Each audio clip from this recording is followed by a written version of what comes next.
മുസ്ലിം league Puramannur കമ്മിറ്റിയുടെ നേതൃത്വത്തിൽ ലഹരിക്കെതിരെ നാട് ഒരുമിക്കാം എന്ന പ്രമേയത്തിൽ ലഹരി വിരുദ്ധ ബോധവൽക്കരണവും സമൂഹ നോമ്പുതുറയും ഒരുക്കി. പുറമണ്ണൂർ സൈൻ ഓഡിറ്റോറിയത്തിൽ വെച്ചായിരുന്നു സംഗമം. മലപ്പുറം ജില്ലാ മുസ്ലിം ലീഗ് സെക്രട്ടറി സലീം കുരുവമ്പലം പരിപാടി ഉദ്ഘാടനം ചെയ്തു. TP ഹംസ സ്വാഗതം പറഞ്ഞു. KP മുസ്തഫ അധ്യക്ഷനായി. പ്രമുഖ ട്രെയിനറും സോഷ്യൽ മീഡിയ ഇൻഫ്ലുവൻസറും മുൻ പോലീസ് ഉദ്യോഗസ്ഥനുമായ ഫിലിപ്പ് മമ്പാട് മുഖ്യപ്രഭാഷണം നടത്തി. ആരെങ്കിലും ഇങ്ങോട്ട് ചോദിച്ചാൽ നിങ്ങൾ പറയണം, ഇന്ന് ഈ പുറമണ്ണൂരിലെ മുസ്ലിം യൂത്ത് കമ്മിറ്റി നടത്തിയ പരിപാടിക്കകത്ത് വെച്ചിട്ട് ആരെങ്കിലും നിങ്ങൾ നാളെ ചോദിക്കുകയാണ് MDMA എന്താണെന്ന് ചോദിച്ചു കഴിഞ്ഞാൽ അതിന്റെ കെമിക്കൽ എന്ന് നമ്മൾ അറിയണമെന്നില്ല. എന്നാലും ഞാൻ പറഞ്ഞു തരാം.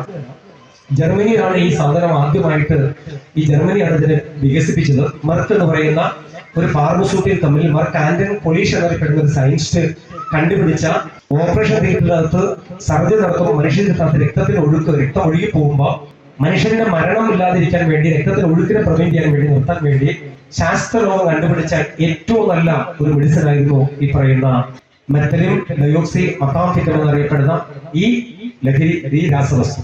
29 തന്മാത്രകളുണ്ട്. 29 തന്മാത്ര. ഇത് മനുഷ്യൻ നേരിട്ട് ഉപയോഗിക്കാൻ പാടില്ല. പക്ഷേ ജർമ്മനി 1912 കണ്ടുപിടിച്ചു. 1960കളിൽ മറ്റു പല വികസിത രാജ്യങ്ങളിൽ, ചെക്കോസ്ലോവാക്യ, ഹംഗറി, സ്വീഡൻ, ഡെൻമാർക്ക് പോലുള്ള രാജ്യങ്ങൾ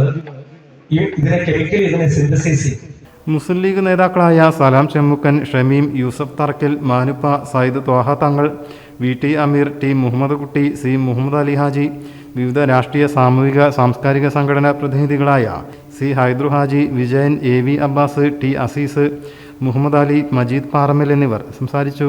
ജാതിമതഭേദമന്യേ നൂറുകണക്കിന് ആളുകളാണ് പരിപാടിയിൽ ഭാഗമായത്.